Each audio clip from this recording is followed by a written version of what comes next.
Hi everyone, it's Jessica. Welcome back to my channel. Today I want to talk a little bit about chain piecing and grid piecing, also called web piecing. I have some turn packs that I've had for a while and it would be really nice to just use these up. I'm planning on turning them into baby quilts or small throws, and then I'll be donating them. So let's get started. Start with just a basic 9 patch, and that's going to help us just demonstrate, what this technique actually is. So if I lay my squares out into a 9 patch like this, we can kind of demonstrate what this means. Traditionally, things are pieced in rows, right? This is the way, when I look at older quilting books, this is how it's told to do it. You would take your pieces and you'd sew this pink one to this green one and this green one to this chevron one, and that would be a row. And you'd repeat it. And then you'd have a bunch of rows, and then you'd sew row 1 to row 2 to row 3 for your whole quilt. Grid piecing or web piecing method takes a little bit of a different approach. We do things vertically. And what that does is it helps us keep track of our pieces a little bit better, because once we do this, everything is hooked together and you can't get your rows out of order like you could traditionally. So I have my pieces here just like this, and I'm sitting at my sewing machine. You can't see everything at once, but those blocks are just how they were when I showed you. I have my 1/4 inch foot on. We're just gonna sew these squares together. Now, let's go back to the squares one more second.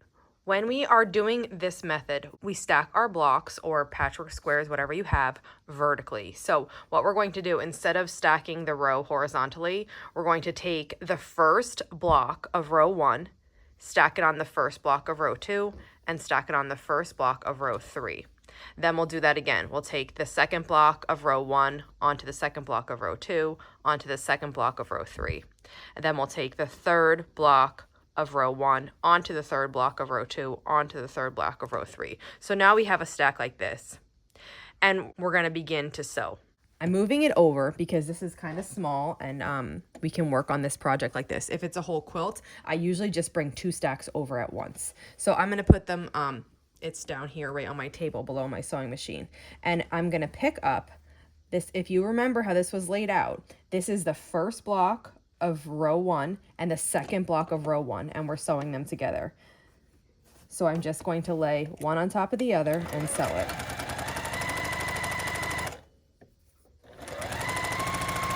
Now I have the first block of row 2 and the second block of row 2. And I'm going to stack it. Now I'm not cutting the threads at all in between this. This is like the chain piece portion of this. Now I have the first block of row 3 and the second block of row 3, and I'm gonna sew those together too. Once I have all of my first and second blocks, row 1, 2, 3, if I had more, I'd keep going. I cut the thread, and then I just move it back to the beginning. Now I have my block 3s. If you remember, we stacked block 3 of row 1, block 3 of row 2, block 3 of row 3. That's here. So I take the first row and open it up, and now I'm sewing my block 3 of row 1 to row 1. When I'm saying all these numbers, row 1, block 1, it's confusing. But if you just lay it out and do it, it is not confusing, and it just makes so much sense, and it makes the work so much easier. Okay, now I have block 3 of row 2, and that's getting sewn to block 2. Then I open it up, and this is my row 3. So I have block 1, block 2. Now I'm sewing 3 to it. So we're still adding in rows, but we're also sewing vertically. And what that's going to do is, you'll see, now I have my piece and everything is hooked. Like, it can't get out of order. So I'm going to lay this down so you can really get a good look at it. So this is just how we had it, right? We have row 1, row 2, row 3, and they are sewn together in rows. But the way that we did it vertically is it has these chain piece threads between every row, so that you literally cannot get this out of order. And it's so nice to sew like this because it's efficient. It makes good use of our supplies because we're chain piecing, which means we're using a little bit less thread.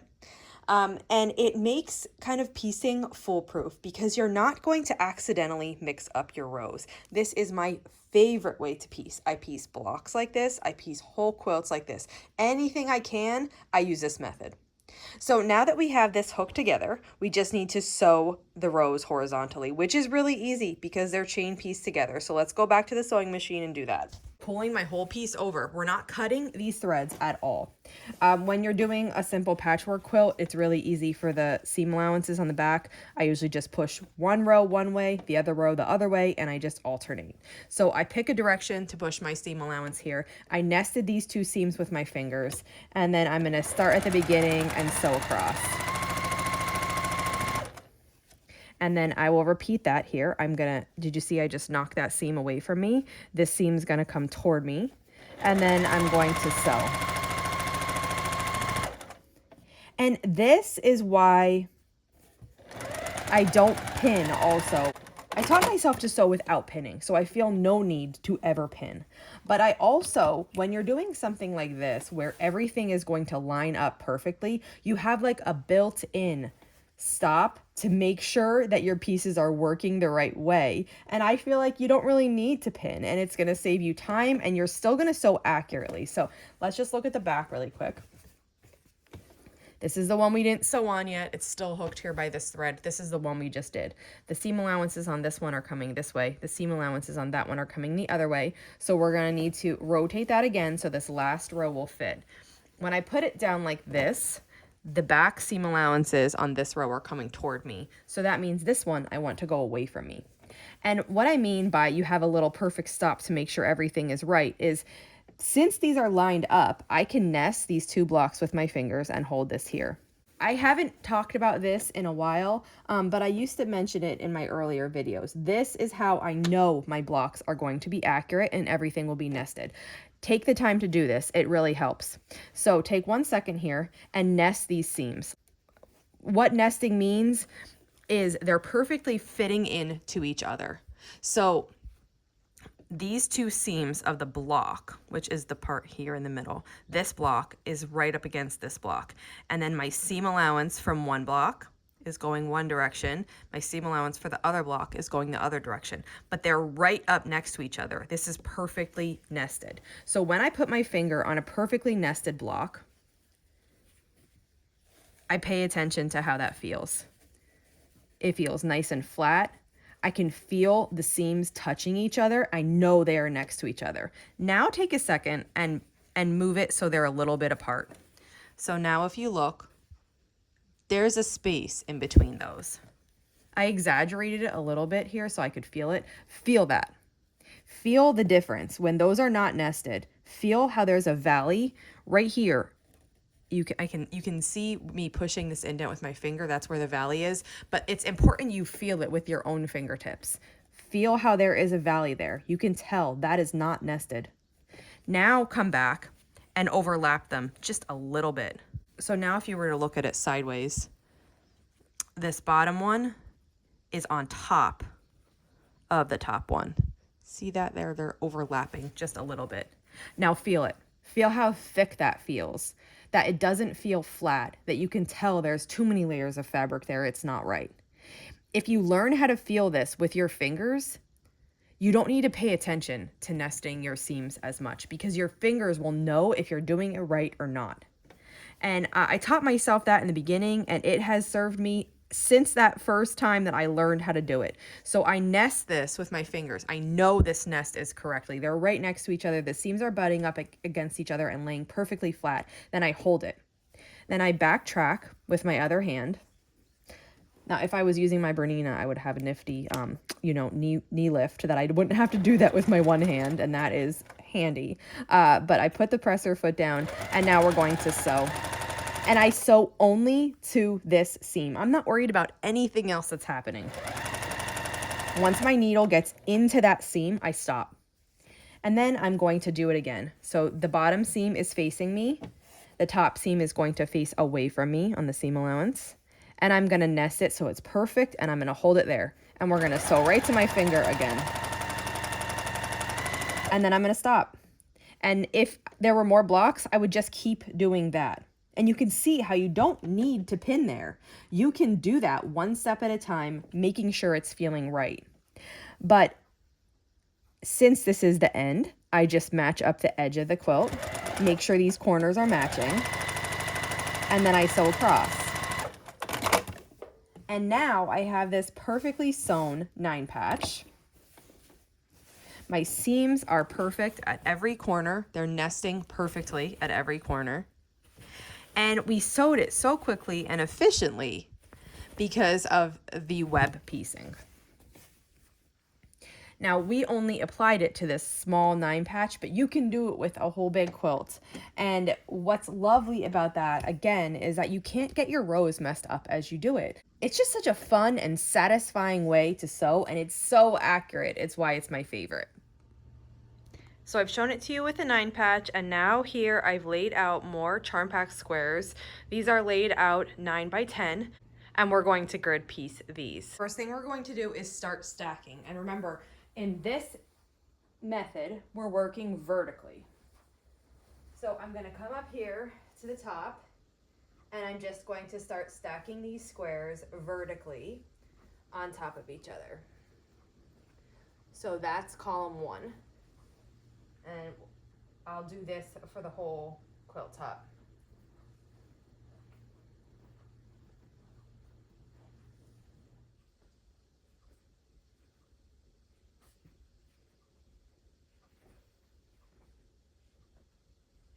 And now you can see I've like collapsed all those columns down, and this is what we have. We have 9 stacks. That accounts for our 9 across, and each stack is going to have 10 squares in them. I usually start by taking row 1 and 2 over, and then I take a row at a time. If I can keep them laid out next to me like this, I can bring over this whole thing and lay it out so I don't get them mixed up.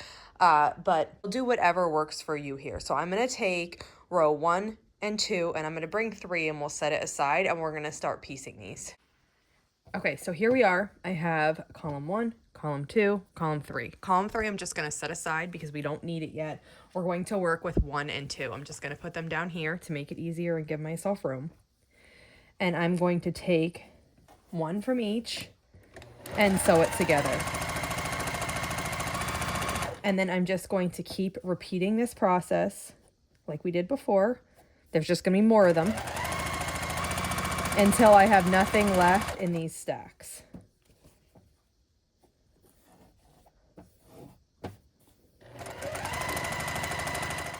I'm on the last 2.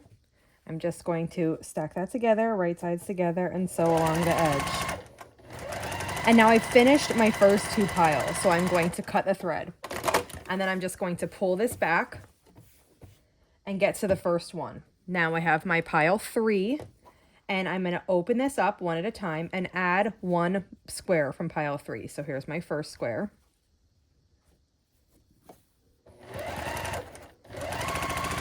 And then I'm going to open up the next one and add my next square.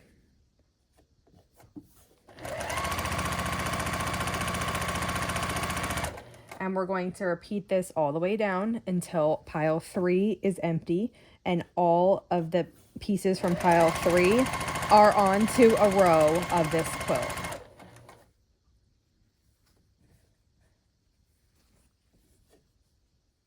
I'm on the last piece of column 3, and I'm just going to stack that and sew it in. Now I'm going to cut the thread. Let's go grab the next row. These are my remaining piles here. I'm going to grab a couple, probably 3, and carry those over. The only thing you want to be careful with here is if you have these placed in a certain direction, like say, for example, you'd want this print to always run horizontally. You just need to make sure you don't turn this when you're carrying it. I usually just stack them like this, so I know this is the first, the second, and the third, and then I take it over like this. So now we have the next 3 columns here. I'm going to set 2 of them aside, and we'll just work with the 1. So then we bring this all the way back.